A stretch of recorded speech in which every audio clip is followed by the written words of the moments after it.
Good morning. Welcome to All Souls Unitarian Universalist Church, a liberal faith tradition in Braintree, Massachusetts since 1833. As Unitarian Universalists, we covenant to affirm and promote the inherent worth and dignity of all persons as we engage in an ongoing search for truth and meaning. Whoever you are, whomever you love, wherever you are in life's journey, and however you inhabit your body, you are welcomed into the life of this beloved community. My name is Joe Maloney. It is my pleasure to be your service associate this morning. If you are visiting us for the first time or would like us to reach out to you, please click on the link provided in the chat to submit a connection card so we may follow up with you. Everyone will remain muted during the service except during the sharing of joys and concerns. Our services are recorded, except for our shared joys and concerns, and posted on our YouTube channel weekly. If you would like to activate Zoom's closed caption feature during the service, click the CC icon at the bottom of your screen and select Live Transcript. After the service, everyone is invited to stay online to attend our virtual coffee hour. Our minister, the Rev Beau Rivers, will be leading our service today.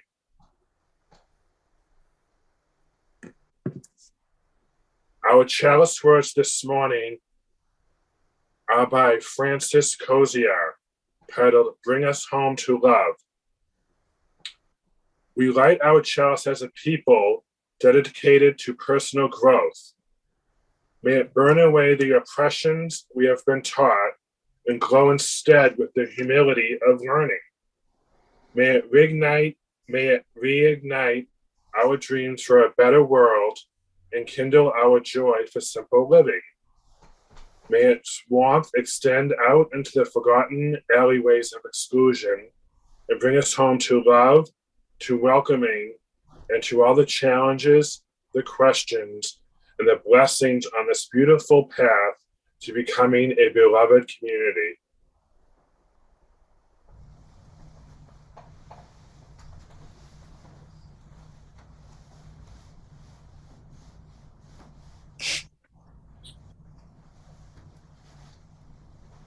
Open my heart to all that I seek. Let me be part of the love you give.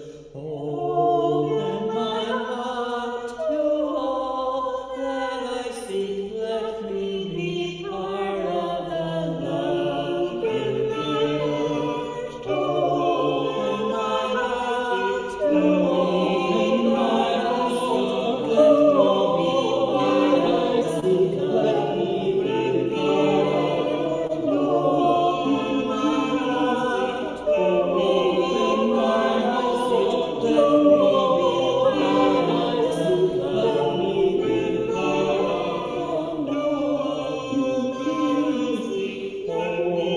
Open my heart to all that I seek. Let me be part of the Lord you give.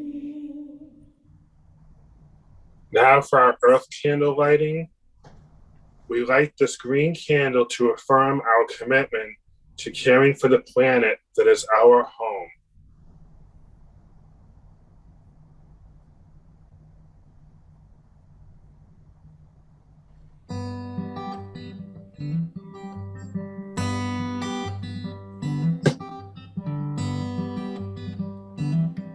We covenant to create a caring, affirming, and inclusive community that invites each of us to become our best self. We covenant.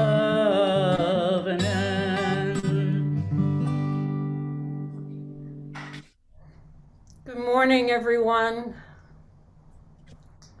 Just when we thought spring was around the corner, we received a lovely snowstorm, and the sun is gleaming on the snow, and it's so beautiful. Today marks the last Sunday of Black History Month, and earlier this month, we talked about the importance of nonviolent resistance in the fight for racial justice. And we learned about our denomination's Side with Love social justice campaigns. Today, we'll highlight the groundbreaking achievements of 6 unsung African American heroes who helped shape our nation's history, and we'll consider why it's important for us to remember their names. Our opening hymn is Lift Every Voice and Sing.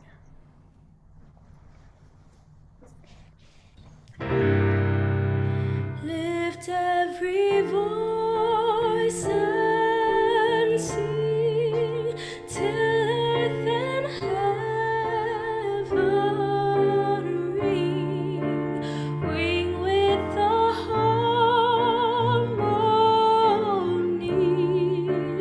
of liberty. Let our rejoicing rise high as the listening skies. Let it resound loud as the rolling sea. Sing a song full of the faith that the dark past has taught us. Sing a song full of the hope that the present has brought us. Facing the rising sun of a new day begun. Let us march on till victory is won. Stony the road we trod, bitter the chasing rod, felt in the days when hope unborn had died, yet with a steady beat have not our weary feet come to the place for which our people sighed. We have come over a way that with tears has been watered. We have come treading our path through the blood of the slaughtered. Out from the gloomy past, till now we stand at last, where the bright gleam of our bright star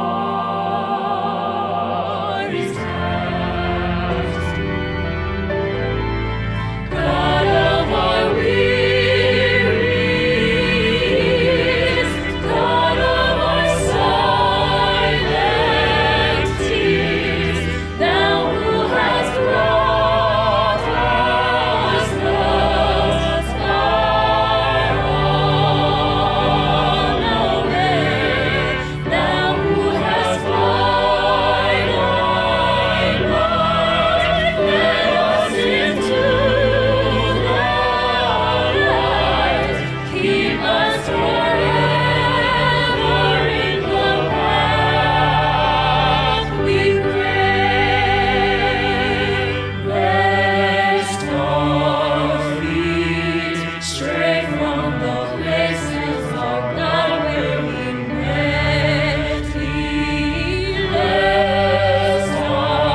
Our first reading is the legacy of Frederick McKinley Jones, who pioneered the modern refrigeration system. Jones was born to an Irish father and African-American mother in Cincinnati, Ohio in 1893. He was orphaned by the age of 7 and raised by a Catholic priest in Covington, Kentucky. Jones dropped out of school at 14 and returned to Cincinnati to work on a farm. He was a curious youth with a passion for tinkering with machines and mechanical devices. He became an auto mechanic apprentice at 16 and was promoted to shop foreman by the age of 19. He was largely self-taught and learned about electronics through independent reading and study.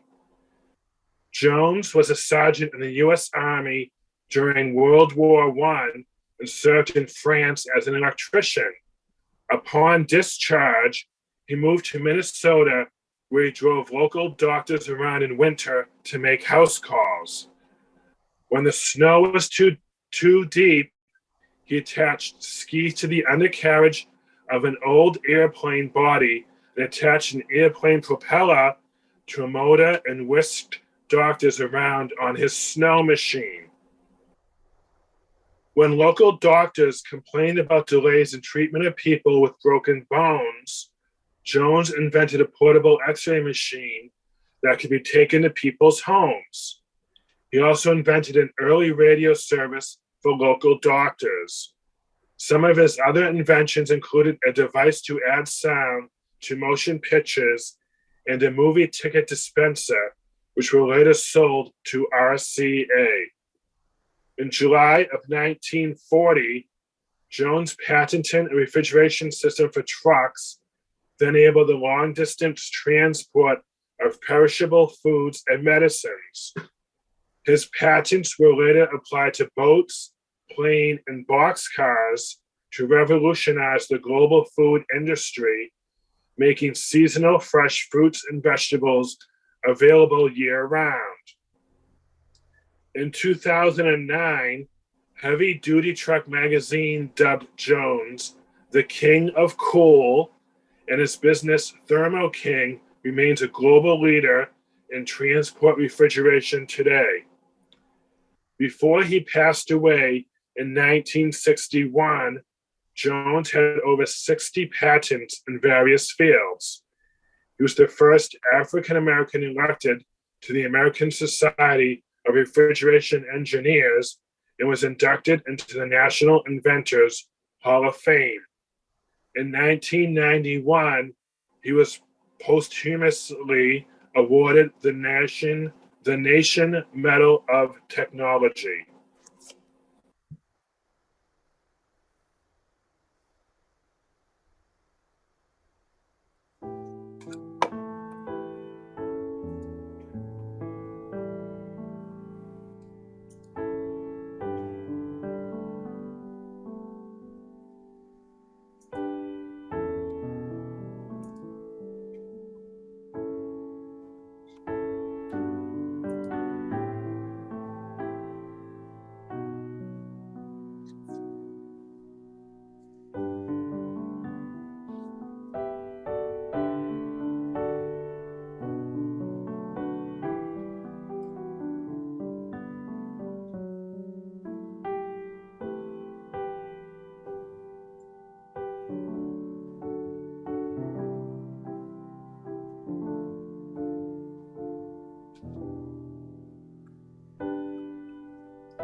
Our second reading is the legacy of Jane Bolden. Jane Matilda Bolin was born in Poughkeepsie, New York on April 11, 1908, to an interracial couple, Matilda Ingram Emery and Gaius Bolin. Her father was an attorney who headed the Dutchess County Bar Association and cared for the family after his wife died when Bolin was a child. Bolin was a superb student who graduated from high school in her mid-teens and went on to enroll at Wellesley College. Despite her experiences of overt racism and social isolation, Bolin graduated with a Bachelor of Arts degree in 1928 and was officially recognized as one of the top students in her class. She then attended Yale Law School, where she contended with further social hostilities. Nonetheless, she graduated in 1931 and became the first African-American woman to earn a law degree at Yale. Bolin worked at her father's practice until she married attorney Ralph Mizell in 1933 and relocated to New York City. She ran a successful campaign for a Republican state assembly seat and was the first African-American woman to serve as assistant corporate counsel for the city of New York. At the age of 31, Bolin was called to appear at the World's Fair, where she was sworn in by Mayor Fiorella LaGuardia as the first African-American female judge in the United States. Assigned to family court, Bolin was a thoughtful, conscientious force on the bench, confronting a range of issues on the domestic front and taking great care when it came to the plight of children. She also changed segregationist policies in the probation department of the legal system. Additionally, Bolin worked with First Lady Eleanor Roosevelt to support programs to help eradicate juvenile crime. Bolin was reinstated as a judge 3 times and served a total of 40 years. She also sat on the boards of several civic organizations, including the National Association for the Advancement of Colored People and the New York Urban League. Bolin retired from the bench at the age of 70, volunteered as a reading instructor in New York City public schools, and served on the New York State Board of Regents as a consultant on disciplinary cases. She died in Long Island City, Queens on January 8, 2007, at the age of 98. A biography of Bolin, Daughter of the Empire State, was published in 2011.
The third reading this morning is the legacy of Bayard Rustin. Bayard Rustin overcame prejudice on multiple levels to become a key ally of Reverend Martin Luther King Jr. and one of the most important civil rights leaders of the 20th century. An openly gay Black man during the Jim Crow era, Rustin was arrested for having sex with men at a time when homosexuality was widely considered a form of mental illness. He served more than 2 years in federal prison for refusing to fight in World War II because of his pacifist Quaker beliefs. Perhaps the high water mark of Rustin's life was his connection with King. After King became nationally known for leading the Montgomery bus boycott, Rustin, inspired by the teachings of Gandhi, traveled to King's home in 1956 to convince him to adopt nonviolence as a protest tactic and a way of life. Rustin's words were a revelation to King, who had armed bodyguards in his home. The following year, Rustin helped King found the Southern Christian Leadership Conference. King was pressured to drop Rustin from his inner circle of advisors because of his sexual orientation, but King refused to abandon him because he was such a pivotal player in the civil rights movement. Although Rustin sometimes had to keep a low public profile during the civil rights movement, he became more outspoken about his sexuality later in life and has been hailed a hero by LGBTQ activists. Rustin's greatest achievement was his organization of the March on Washington, which brought more than 200,000 peaceful protesters of different races and religions to the nation's capital in August 1963. The event coincided with the centennial celebration of the Emancipation Proclamation Act and culminated in King's famous "I Have a Dream" speech. It was a staggering logistical feat which Rustin managed to pull off in less than 2 months. Due to his sexual orientation, however, members of the NAACP refused to publicly acknowledge Rustin as the lead organizer, stating, "This march is of such importance that we must not put a person of his liabilities at the head." Instead, the honor was given to Philip Randolph. In 2013, the Presidential Medal of Freedom was posthumously awarded to Bayard Rustin by President Barack Obama. A biography of Rustin entitled "Lost Prophet" was published in 2003. Each week we take time to share our personal joys and concerns so all of us might help carry the burden and join in the celebration. If you wish to share a personal sorrow or joy from your heart, I invite you to unmute your mic, tell us your name, and briefly share. Or you may enter it in the chat, and we will read it aloud for you.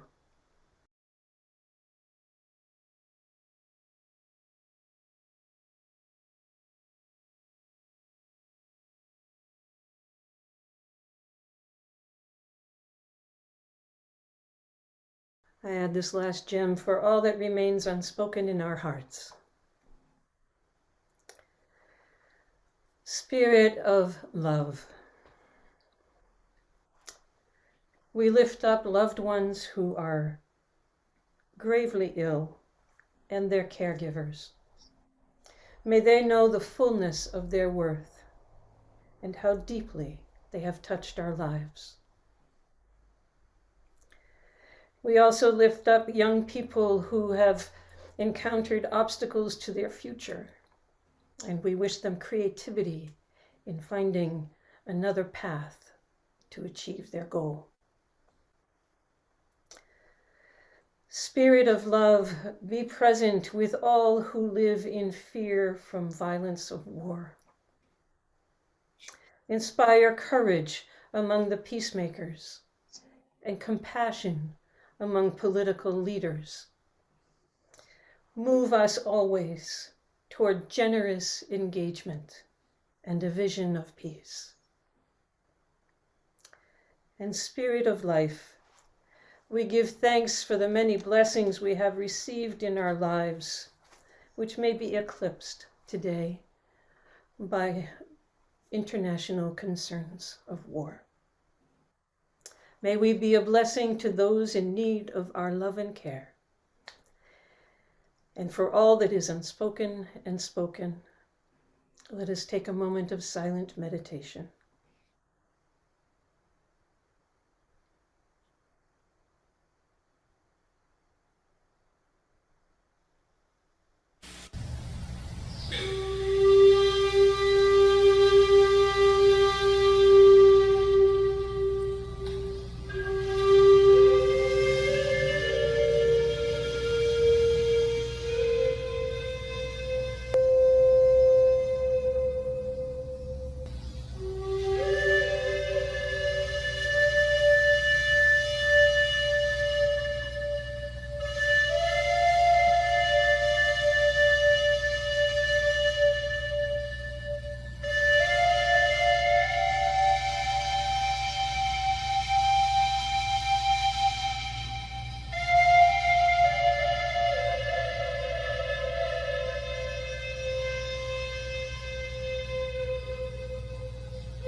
Our fourth reading is the legacy of Althea Gibson, the Jackie Robinson of tennis.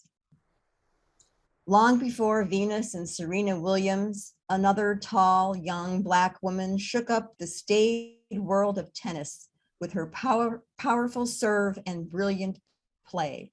She was Althea Gibson, and tennis had long been a segregated sport when her skill and strength broke the color barrier in the 1950s. Gibson's path to tennis stardom was unusual. She grew up in Harlem on a block where, as luck would have it, New York City police blocked traffic so the neighborhood kids could play sports. There she learned paddle tennis and took to the sport so quickly, she won a citywide tournament at age 12. Recognizing her talent, neighbors raised funds to help pay for tennis lessons, and a career was born. Gibson began winning local and regional tournaments, but was barred from national events because of her race. In 1950, though, after intense lobbying, she became the first African-American to compete in the U.S. National Championships, the precursor to the U.S. Open. In 1956, Gibson became the first Black player to win a Grand Slam title at the French Open. The next year, she was the first Black champion in the 80-year history of Wimbledon, receiving the trophy from Queen Elizabeth II. By the time Gibson retired from tennis, she had won 11 Grand Slam titles and was the world's top-ranked female player.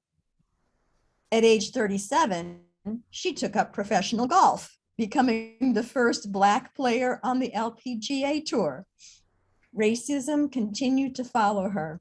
When country clubs refused to let her compete, LPGA tournament director Lenny Wirtz said, "We all play or we all stay away." A vote was taken among the players and everyone agreed. Gibson's success in two sports dominated by whites inspired generations of Black athletes. "I always wanted to be somebody," Gibson once said. "If I made it, it's half because I was game enough to take a lot of punishment along the way, and half because there were a lot of people who cared enough to help me."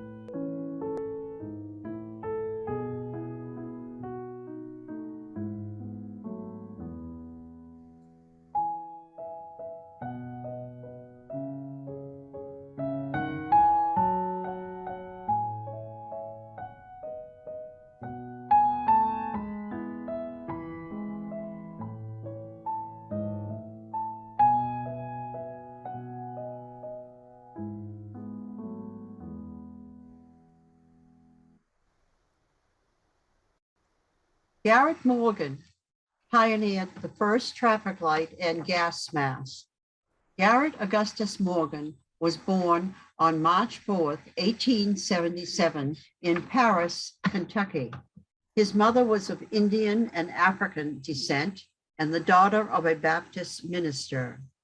His father, formerly enslaved and freed in 1863, was the son of a Confederate colonel. Morgan attended elementary school in Kentucky while working on his parents' farm.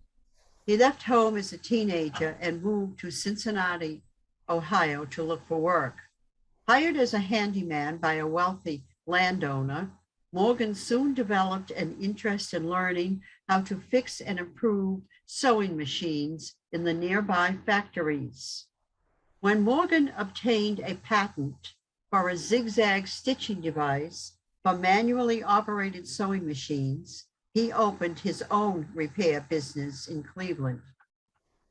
He and his wife later opened a tailoring shop where he serendipitously discovered a hair straightening product which he marketed to the African-American community.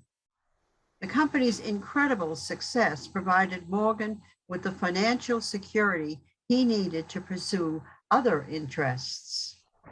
In 1914, Morgan patented a breathing device to protect miners and firefighters from toxic gas and smoke inhalation.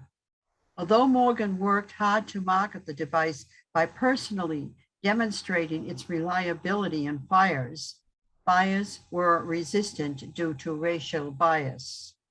So Morgan hired a white actor to pose as the inventor during presentations, while Morgan wore the hood and modeled the device. His tactic was a success. The gas mask was quickly adopted by firefighters and rescue workers and became the prototype for the gas masks used in World War I. Morgan was the first Black man in Cleveland to own an automobile. After witnessing a crash between a car and a buggy at a busy intersection, he invented the first traffic signal used in the United States. He acquired patents in Britain and Canada and later sold the rights to General Electric for $40,000. Morgan developed glaucoma in 1943 and subsequently lost his eyesight. He died in 1963, just before the centennial celebration of the Emancipation Proclamation.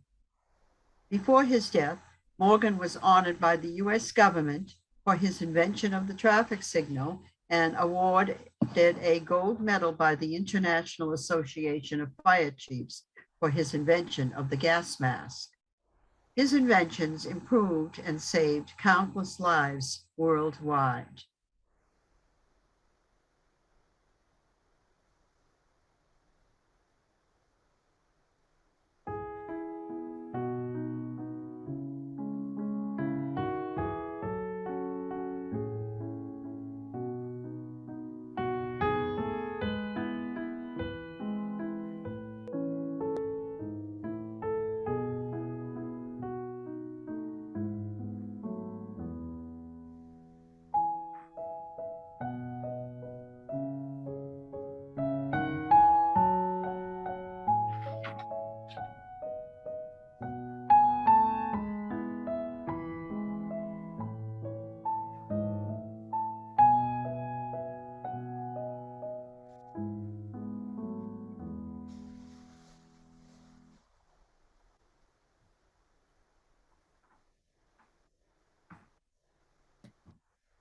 Good morning. I am going to read to you the legacy of Marsha P. Johnson.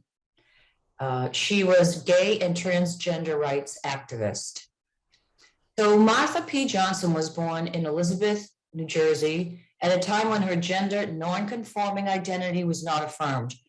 After graduating from high school, Johnson left home for New York City, where she became an iconic, pioneering transgender activist and a pivotal figure in the gay liberation movement. Johnson was often called the mayor of Christopher Street because of her welcoming presence in the streets of Greenwich Village. Frequently homeless herself, Johnson and fellow trans activist Sylvia Rivera founded Star House in 1970. That's a shelter for homeless, gay, and trans youth on the Lower East Side of New York City. Johnson worked the streets to provide the youth with food, clothing, emotional support, and a sense of family. The two women are credited with encouraging the development of a trans community separate from the larger LGBT community, with attention to intersectional issues of racial justice, homelessness, and criminal justice reform. She was also a founding member of the Gay Liberation Front. Her contributions to social change persisted long after the Stonewall riots subsided. Shortly after the 1992 Gay Pride Parade, Johnson's body was discovered floating in the Hudson River. Police initially ruled the death a suicide, despite the massive wound to the back of her head. Johnson's suspicious death occurred at a time when anti-LGBT violence was at a peak in New York City. As a high-profile activist, Johnson had drawn attention to dirty cops and elements of organized crime in the community. whom many believed were responsible for the assaults. Her demands for justice and an end to violence were often met with death threats. And after much public outcry, Johnson's case was reopened in 2012 and ruled a homicide. Johnson's body was cremated and her ashes were released over the Hudson River off the Christopher Street piers. And Johnson is quoted as saying, "I don't care if I never have nothing ever until the day I die. All I want is my freedom." In 2021, a mural of Johnson was dedicated in her hometown of Elizabeth, New Jersey, and a bronze bust of Johnson was erected in Christopher Park in New York City. The bust includes a quote from Johnson. "History isn't something you look back at and say it was inevitable. It happens because people make decisions that are sometimes very impulsive and of the moment, but those moments are cumulative realities." She is described simply as a lover of poetry, flowers, space, and the color purple. Thank you, darling. Thank you, Linda. I just wanted to add that the P in Marcia's name stands for pay it no mind. And it was something she would say whenever people wondered what her sexuality was. And I just thought that that was such a nice social justice statement. Why does it matter, you know? Please join Joe and me in our responsive reading. Hope rises. It rises for the heart of life, here and now, beating with joy and sorrow. Hope longs. It longs for good to be affirmed, for justice and love to prevail, for suffering to be alleviated, and for life to flourish in peace. Hope remembers. It remembers the dreams of those who have gone before and reaches for connection with them across the boundary of death. Hope acts. It acts to bless, to protest, and to repair. May we embody such hope in our daily lives, and may we inspire others to do the same. May it be so. Thank you to everyone who shared the legacies of our 6 unsung heroes. Each week we have an opportunity to give thanks for the blessings we have received in our lives and in the life of our church community. Our morning offering is a chance to give back in support of the work and outreach of our church. You may submit your offering electronically by following the link in the chat, or you may mail it to All Souls at the address also provided in the chat. At this time, our morning offering will be given and received.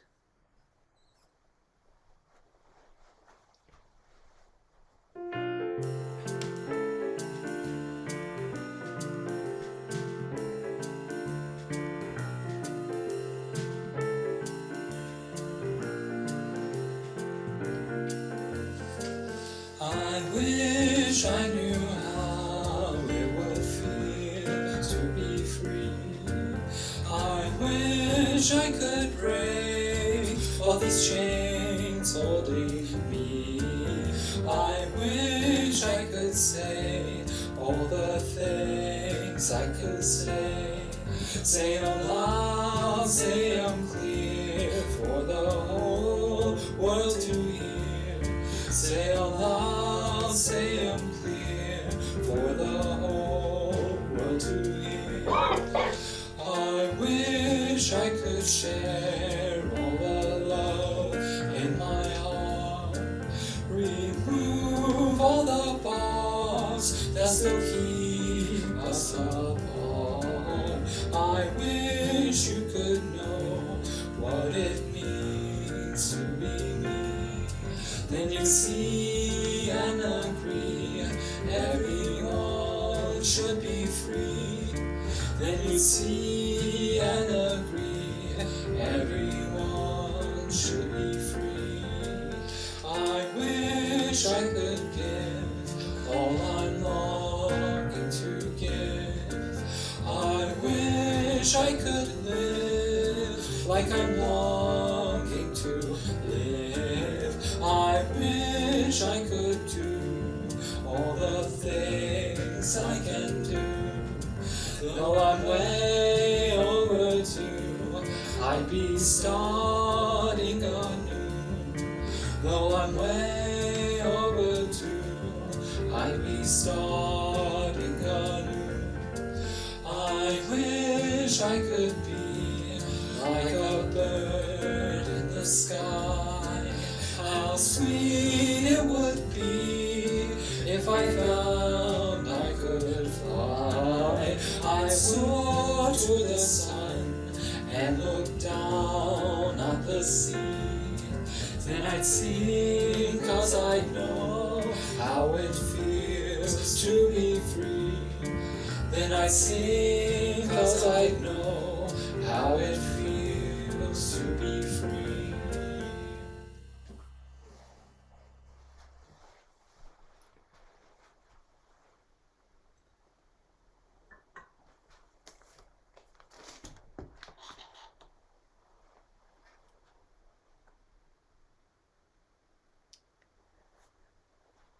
There is no American history without African American history, according to Executive Director of the Anti-Racist Research and Policy Center in Washington, D.C., Clark Kaplan.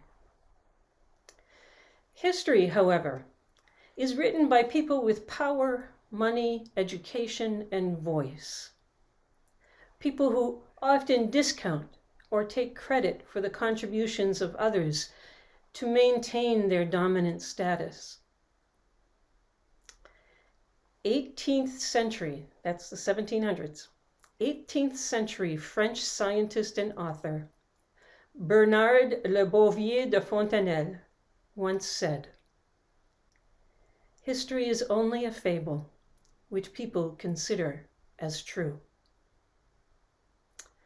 And that fable in the United States is white supremacy. So celebrating Black history is essentially a subversive act that counters the dominant narrative to reveal other more complicated truths in an effort to rewrite a more inclusive history.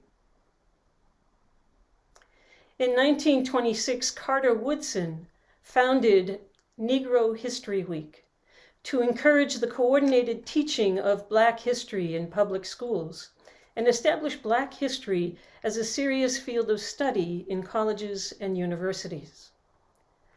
50 years later, during the American Bicentennial celebration, President Gerald Ford established February as Black History Month in the United States. Woodson chose the month of February to coincide with the birthdays of Abraham Lincoln, who issued the Emancipation Proclamation in 1863 to end slavery in the United States, and Frederick Douglass, an orator and prominent leader in the abolition movement. Since the death of George Floyd in 2020, efforts to increase public awareness about systemic racism, unconscious bias, and white privilege have become prevalent in the classroom and workplace. Those who wish to maintain the dominant narrative of white supremacy, however, are trying to suppress those efforts through state legislative bans on school curricula. Since January 2021, Education Weekly magazine reports 41 states have introduced bills or taken steps that would otherwise restrict teaching critical race theory. 14 states, including Texas, have imposed these bans and restrictions. In fact, teachers in nearby New Hampshire, for example, are banned from advocating, and I quote, "any doctrine or theory promoting a negative account or representation of the founding and history of the United States, end quote. Only 6 states have vetoed or overturned these bills, and I'm proud to say Maine is one of them. And as of yet, no such bill has been proposed in Massachusetts. Though I understand from George Goss, chair of our Social Action Committee at All Souls, there is cause for concern as the Braintree School Committee considers what limitations might be applied to our local schools. This might be a good topic for coffee hour. These legislative bans, which some claim is a violation of free speech, intend to suppress the truth about racism in the United States. Most of these bills emerged when former President Donald Trump banned certain types of diversity training in federal agencies, a ban which has since been revoked by our sitting president, Joe Biden. The celebration of Black History Month, then, is an opportunity for us to learn about the complexity of our nation's founding and history. As Unitarian Universalists, it is also an opportunity for us to stir up good trouble by upholding the inherent worth and dignity of our Black siblings. Let us say their names. Let us tell our family and friends who invented the first snow machine, portable X-ray machine, zigzag adapter for sewing machines, sound equipment for motion pictures, transport refrigeration, gas masks, traffic light, and more. Let us be the pebble of truth in the pond of injustice that ripples throughout time and space, so our ancestors may rest in peace and our descendants may live fuller lives in a more just world. May it be so. Our closing hymn is When All the Peoples of the Earth.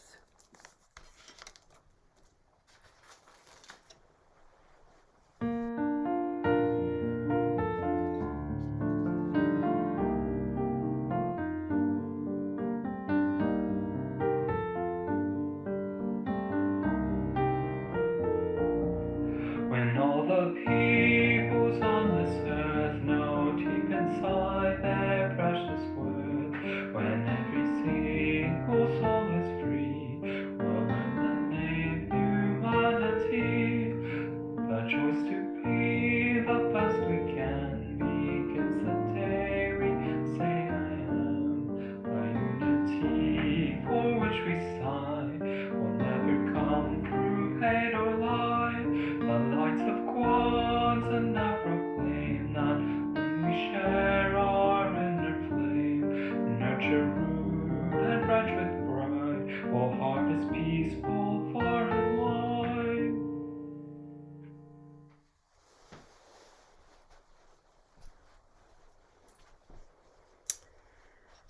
May we remember and share the stories we have heard today. For it is incumbent upon each of us to restore honor to the lives history has forgotten. And as we extinguish the flame of this chalice, may each of us carry its light into every day of our lives. Blessed be.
We'd like to give special thanks to our participants in this morning's service.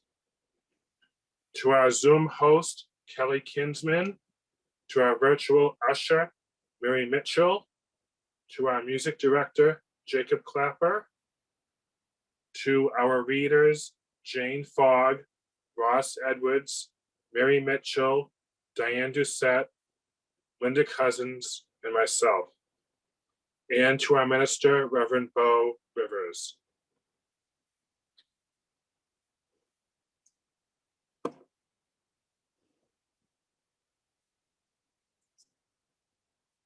For upcoming events this week, on Tuesday at 4 o'clock, we will have the first of our Connection Circle, and that it will be an open conversation. On this coming Friday, March 4th, will be the second weekly Connection Circle, and the topic will be on the photos of the MFA exhibit, Fabric of a Nation, American Quilt Stories. There will also be a video of Molasses to Run from the musical 1776. This coming Tuesday, March 1st at 7 o'clock, the book group will be meeting. And this coming Saturday, March 5th, the Board of Trustees will be hosting a retreat that will be held both in person and on Zoom. You can see the March Chimes newsletter for the agenda.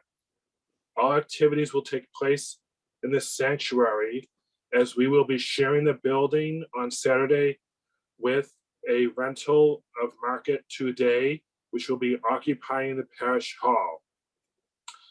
Please bring your own food and drink. There will be no refreshments served. And also I have a note about parking for Saturday if you plan to come in person.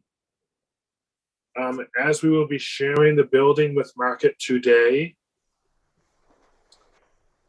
we are asking attendees to not park in the area of the parking lot that is closest to the building.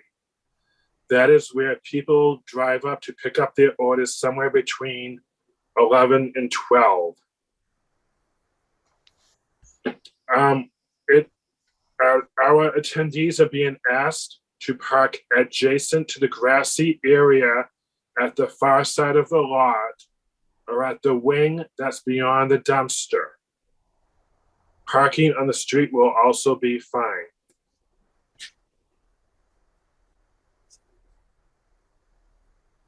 Well, may I say something? Yes. I just want to urge as many people as possible, please attend the board retreat. It's very important. We're going to be discussing the future of our church in these difficult times, and we need the input of everyone who cares about this church to attend and to participate. And it will be a multi-platform meeting, both Zoom or in person, depending on which you prefer. So please come, everyone. Yes, thank you very much, Ross. Are there any further announcements? Just one more caveat, if you are coming, Market Today will be in the parish house, so enter the church through the ramp door, the one on Charles Street. Don't go through the kitchen. Thank you. Yes, thank you, Mary.